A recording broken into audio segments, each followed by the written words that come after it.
You're listening to the School Leadership Reimagined podcast, episode 173.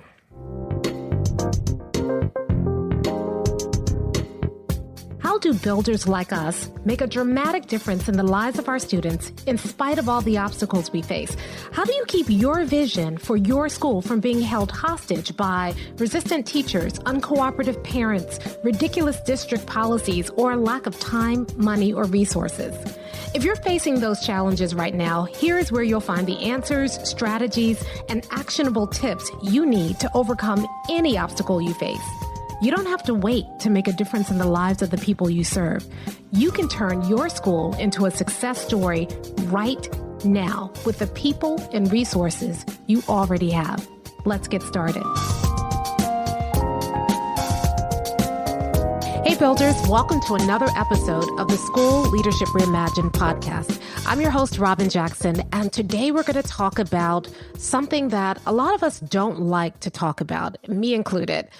We're going to talk about what happens when you make a mistake.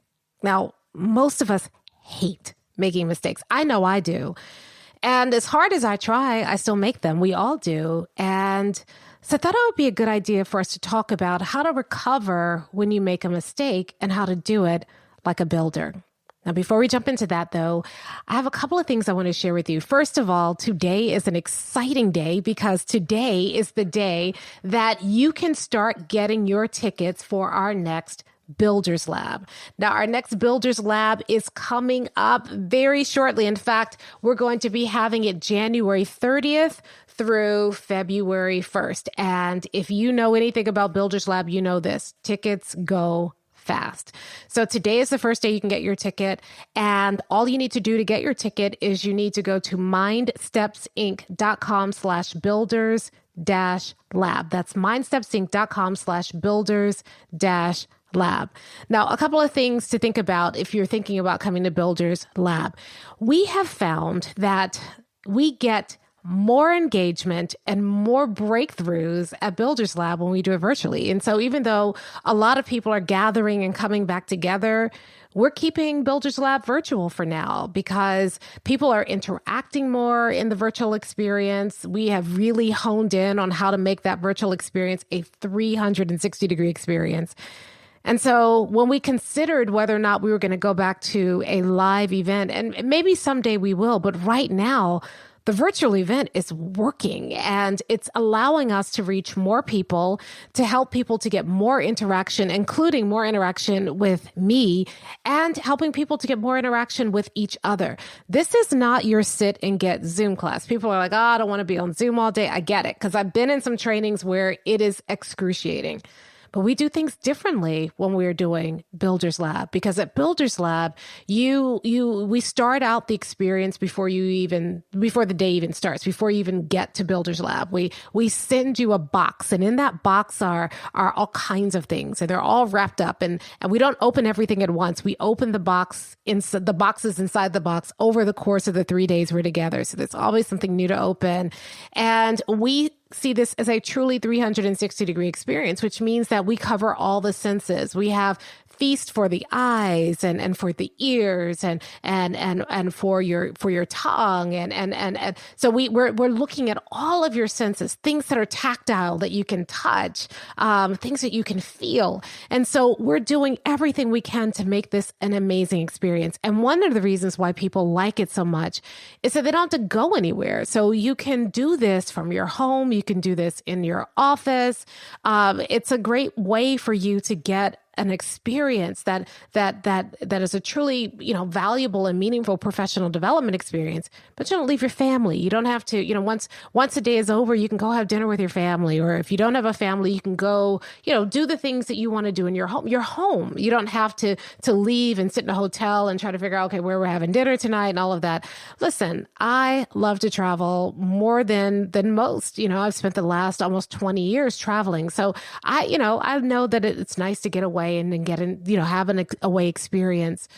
But this experience is can become even more meaningful because you're home. You can come, you get to meet other people, you get to interact with other people, you're learning, but you're not just, taking notes all day. You learn something and then we, immediately have you apply it to your school so that when you leave, you have tools that you can actually use immediately in your school. And the nice thing about being home or in your office is that a lot of people will, go to Builder's Lab, finish the day, and then, drop by their office first thing in the morning, take something they learned the day before and immediately put it into place the next day. So it's, and you're in your office, you have, your tools, your data, everything's in front of you. And so you can access your material and we can comb through it together to help you apply what you're learning immediately. So it is truly a very different experience, even though it's virtual. And I want to invite you to join us at Builder's Lab. So again, all you need to do to get your tickets, and the ticket sales are open today, is to go to mindstepsinc.com/builders-lab. All right, let's dive into today's topic, which is all about how to recover from mistakes. Now, we've all made them. I remember being an assistant principal and in charge of the master scheduling, and I had calculated things down to, just to the 10th of a position, done everything I can to make sure that I was doing my calculations correctly based on the numbers the district gave me. But it's my first time doing the master schedule and I misunderstood one of the numbers. And so I calculated an extra 0.6 of a position. And so when I submitted the master schedule early, one of the first people in the district to do so, I might add, I was so proud of myself. I've done it. I've got the master schedule. It's beautiful. It's airtight. My associate superintendent, the one who's in charge of the schools in my regions, my area superintendent, came and paid me a visit at the school and said, your master schedule is over by 0.6 of a position. And I said, but look, I've run the calculations, and I showed him the calculations I ran, and he pointed out my error. That meant that I had to completely redo the master schedule. I was so proud to get in early, and now it's going to mean I have to get in late. It's going to put the school in alert. My principal's looking at me because he trusted me with the numbers. I royally messed up. And then the first thing that happened was I felt that knot in my stomach. You all know what I'm talking about, that knot, that sinking feeling that kind of grips and gripes your whole stomach and you feel horrible. Then my face flushed hot. I was embarrassed. I was blushing. Here I was trying to kind of prove that I knew what I was doing, that they had made the right decision by hiring me as an assistant principal in this building, that I was principal material, that one day I would be a principal and be a good one. And here I was having made a horrible mistake. I wanted to hide under a rock. Have you ever felt that way? Have you ever felt like you make a mistake and it's not like just a little, like a rounding error, like a small thing.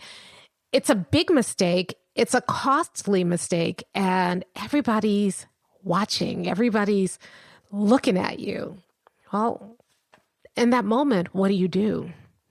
I'll tell you a little bit later how that story ended and what I learned from it. But I want to stay here for a moment because what a lot of us do is we immediately start beating ourselves up inside. How could you be so stupid? I can't believe I missed that. And so we immediately start beating ourselves up. We immediately start, castigating ourselves and fussing at ourselves and being harsher to ourselves than we would even be to another person. And then the next thing we do is that we start to tell ourselves a story about how, like, the worst possible outcome, right? So it starts out, how could I be so stupid? And the next thing is, now I'll never get a principalship. Now no one will respect me. Now they'll think I'm an idiot. Now, no one will listen to me. Now they'll wish they had the other person. Now they'll be sorry they hired me. And we immediately start to catastrophize. Am I saying that right? Catastrophize? I hope I'm saying that right. We immediately start to turn this one mistake into a catastrophe. And then if we're not careful, we become completely demoralized. And so we beat ourselves up. We've turned this mistake into a catastrophe, and then we become depressed. We lose our energy. We our spark, our vim, our vigor gone, and we just feel defeated. All of us have felt that way. I wish that I could protect you from that feeling because it's horrible, but I can't because we're human, we're fallible, we're all going to make mistakes. And a lot of us are so worried about feeling that way that we've stopped taking risks. You know, many of you listen to this podcast every week and you're like, yeah, buildership, that's right. That's the thing I need to do. And you may even give it a half-hearted attempt to start. You know, I'm going to make a vision for 100% of my students. But then that feeling of making a mistake, that thing we go through stops us because what if I don't get to 100%?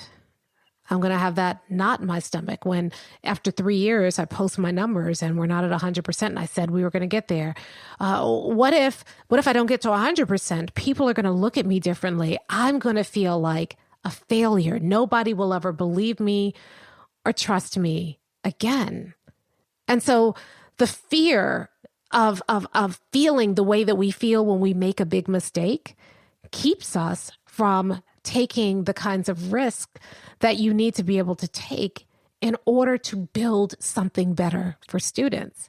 So we play it safe because our job stops being about moving students forward and starts being about avoiding making mistakes. And if that's you right now, I want to tell you that you have put yourself into a prison that is going to be hard to escape from if you continue to keep building those protective walls around you. Not only are you putting yourself in a prison, you're locking yourself in a prison, you are cheating the world of the gift you have to offer the world, and that's criminal. We all make mistakes. It doesn't feel good. I don't like it. I don't want to walk around making mistakes every day. But when I make a mistake, I have to step outside of the immediate feeling of shame and blame and judgment that I put on myself. A lot of times it's not even other people. I put it on myself. I have to step outside of that and figure out how I'm going to recover. Because I remember once my uncle gave me some good advice that I think about often. It's not the mistake that matters as much as what you do next. And that's what I want to share with you today. If you're a builder right now and you're either in the midst of making a mistake or you're terrified that you're going to make a mistake, I want you to know that builders see mistakes differently because it's not the mistake that matters. It's how you handle the mistake that makes a difference. Remember, we're all going to make mistakes. Nobody can avoid a mistake. I don't care how much you try to protect yourself from making mistakes, you will make one. And often you'll make a mistake in the process of trying to avoid one. We can't avoid mistakes. But the difference between builders and everyone else is what we do next. You see, most people, when they make a mistake, they do a couple of different things. We teach about this at Builders Lab. We call it the victim loop and the accountability loop. And it's not something I invented. It's something that one of my mentors, Annie Hyman Pratt, shared with me and allows me to teach it at Builders Lab. And it's really something that was designed by a gentleman named Mark Samuelson. I think it's Samuelson. I hope that's right. It might be Samuels. Yeah, Marcus Samuelson is a chef. Y'all, it's always about food with me, right? Marcus Samuel. And you can Google it, victim loop, accountability loop. But when people make mistakes, a lot of times in the process of trying to, kind of hide from those mistakes, they do a couple of different things. The first thing that most people do when they make a mistake is they try to ignore the mistake or get other people to ignore the mistake. So they just, whatever, and just try to move on and just kind of ignore the fact that they've made a mistake and hope that nobody notices. The second thing that happens is a lot of times people, when they make mistakes, they go into denial. No, that wasn't it. Like I could have, when I met with my associate superintendent, said, well, no, your numbers are wrong. That's not it. I didn't make a mistake. It's not my mistake. Go into denial. The third thing that can happen is that they can blame other people for their mistakes. Well, if the district had given me the right numbers, or if so-and-so had just done their job, that I wouldn't be up here right now making this mistake and dealing with this. Or if the parents or if the students, we blame other people. The fourth thing that can happen is we rationalize the mistake. This is the thing that I have to watch out for the most, because I'm a very good rationalizer. And a lot of times I can take something that's a mistake and I can start rationalizing. Well, of course I would make that mistake. I was tired, or, I'm new at my job, and so I just didn't know. And basically what you're doing is you're making excuses for the mistake rather than dealing with the mistake. The next thing that often happens is some people resist the fact that they made a mistake. So resistance is different than denial. Denial is, no, I didn't make the mistake. Resistance is, I made the mistake, but. And so you kind of, instead of dealing with the consequences of the mistake, it's like, I made the mistake, and what? What are you going to do about it? And then the last one is that people try to hide their mistakes. I remember once we had someone working at Mind Steps, and the things were not getting done. And so we were talking to her about, like things not getting done, and things would get better for a while and then they get worse. And then one day we were looking, she was not in the office, and we were looking for something on her desk. And we found this pile of things that she was hiding because she was terrified that she hadn't done them, or they hadn't been done correctly, or she didn't know how to do them. And so instead of coming up to us for help, she just hid it, and it was creating more problems than solving them. So that's an example of hiding, right? Typically, when people make mistakes, they do one of those 6 things. They ignore it, they deny it, they blame other people, they rationalize, they resist, dealing with it, or they hide their mistakes. But builders are different. Builders realize that mistakes are inevitable, and it doesn't matter the mistake. What matters is how you deal with it. And so what builders do is, instead of avoiding the mistake or beating ourselves up about the mistake, what we do is we say, okay, let's allow ourselves a moment to feel what we feel, right? Because, you got to deal with that. But then afterwards, how do we recover from the mistake? And the first thing we do is we take accountability. We recognize that a mistake was made, and then we own our mistake. And then here's the really important part. We forgive ourselves for making a mistake. A lot of times, we stay in the beat up mode. Oh, I can't believe I did that. I'll never do that again. And that traps you. That keeps you in prison, right? You need to forgive yourself. A lot of times, we speak to ourselves in ways that we would never speak to another human being. And we have to exercise the same grace towards ourselves that we extend to other people, and we hope other people extend to us. So builders don't skip that step. We forgive ourselves. So we recognize we made a mistake. We own the mistake. We forgive ourselves for making the mistake. We examine ourselves and the situation to understand how and why we made the mistake, and so that we don't continue to make the same mistake. We learn from the mistake, and then we take action to fix the mistake. I'll go through those steps again. Recognize you made a mistake, own it, forgive yourself, examine and understand how the mistake happened, learn from that mistake, and then take action to correct that mistake. So back to my story earlier, when he pointed out to me that I had made a 0.6 position mistake, I was mortified. And so the first thing he did was I had to recognize that I'd made the mistake. And once he showed me, I realized where I had gone wrong. And so I talked to him about it. I said, yeah, okay, so now I can see when I was thinking this is how I was reading the numbers. I didn't realize that it was this way. I now see where the mistake was made. And then the next thing I did was own it. I said, yeah, I did this. I thought I was doing it one way. I now realize I was doing it another way. Yes, I am over and it's my fault. I can't see any, I made that mistake. Silently, I forgave myself and then had to continue to try to forgive myself. And then I started thinking about, okay, how could I avoid making mistakes like that in the future? And we talked about that for a little bit, and I led that conversation. I said, okay, so in the future, what I need to do is X, Y, and Z. And then I said, so here's what I've learned from this. I've learned a better way of reading the numbers. When he saw what I did, he learned that my mistake was exact. So it wasn't negligence. It was just a misreading of the numbers. And then I said, okay, well, I'm going to have to redo the master schedule. And so I need to take another look at it. And I started to take action. And after going through that, here's what my boss did. He said, listen, your master schedule is airtight. And if you have to go back and correct it in order to address this mistake, you're not going to be able to do the things that you're doing in your master schedule. And at that point, we were doing our master schedule in a way that aligned with our vision, mission, and core values. So the master schedule, I'd worked very hard to create a schedule that supported the vision, mission, and core values of our school.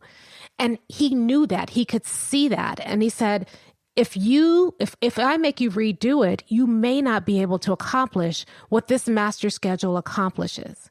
So here's what I'm going to do. I'm going to give you an extra 0.6 position this year only. And then you will have between now and the next master scheduling season to figure out how to do the same thing that you're doing this year with the schedule with 0.6 less of a teacher next year. So my mistake that could have been mortifying, that could have, made me look like an idiot because I owned that mistake like a builder. And because of all the other things we were doing in the school to move us toward that bigger vision, mission, and core values, like a builder, that mistake afforded us a 0.6 extra position that we would not have been able to get any other way. And instead of looking like an idiot to my principal, I ended up being a hero because we were gifted an extra 0.6 of a position. Now, will all of our mistakes turn out that way? No. I mean, that's a great story and I'm happy to share it with you, but it may not always have such a happy ending where, you get gifted a 0.6 extra position. But when you approach your mistakes like a builder, when you recognize you've made the mistake, when you own that mistake, when you forgive yourself for making that mistake, when you self-examine and learn from that mistake and then take action to recover from that mistake, 3 things are going to happen. The first thing is that you're going to learn a lot. Some of the biggest and most important lessons I've had in my life have come on the heels of a mistake. So you're going to learn something that's going to make you a better builder. The second thing is going to happen is that you're going to earn the respect of your colleagues.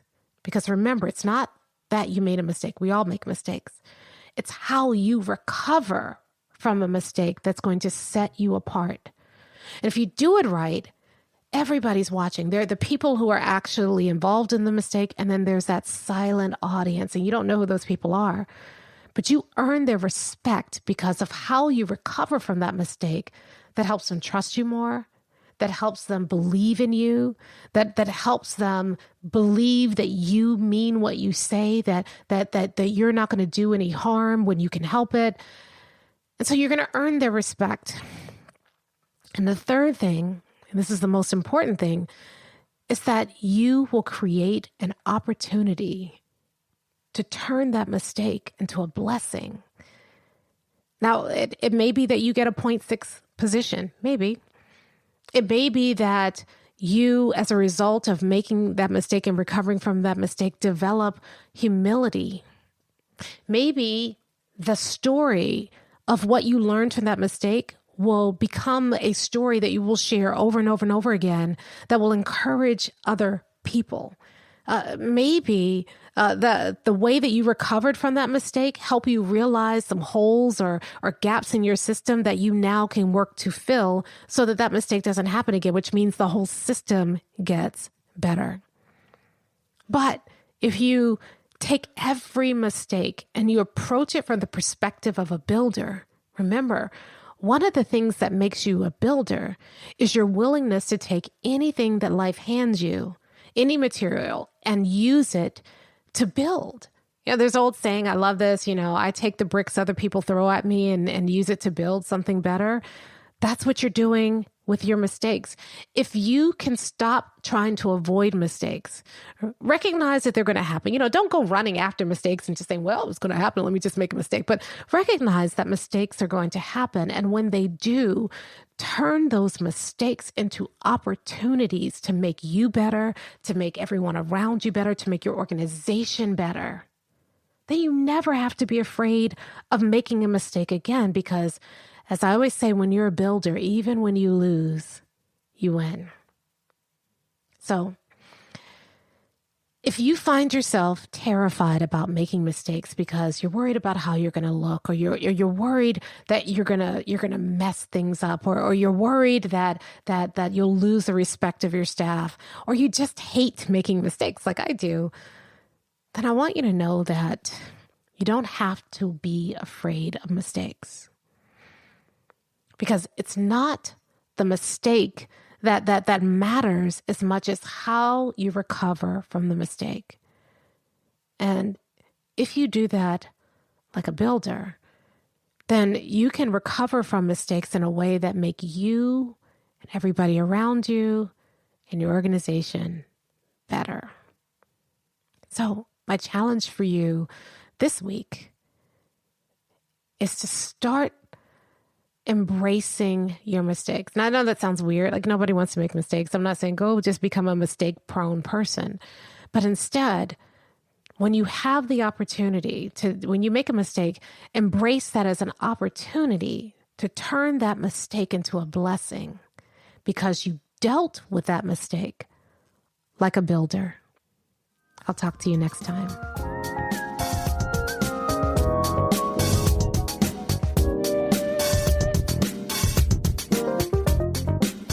Hey, if you're ready to get started being a builder right away, then I want to invite you to join us at Buildership University. It's our exclusive online community for builders just like you, where you'll be able to get the exact training that you need to turn your school into a success story right now with the people and resources you already have.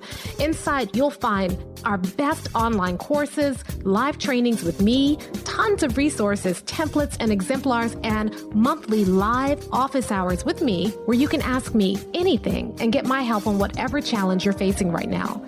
If you're tired of hitting obstacle after obstacle and you're sick of tiny little incremental gains each year, if you're ready to make a dramatic difference in your school right now, then you need to join Buildership University. Just go to buildershipuniversity.com and get started writing your school success story today.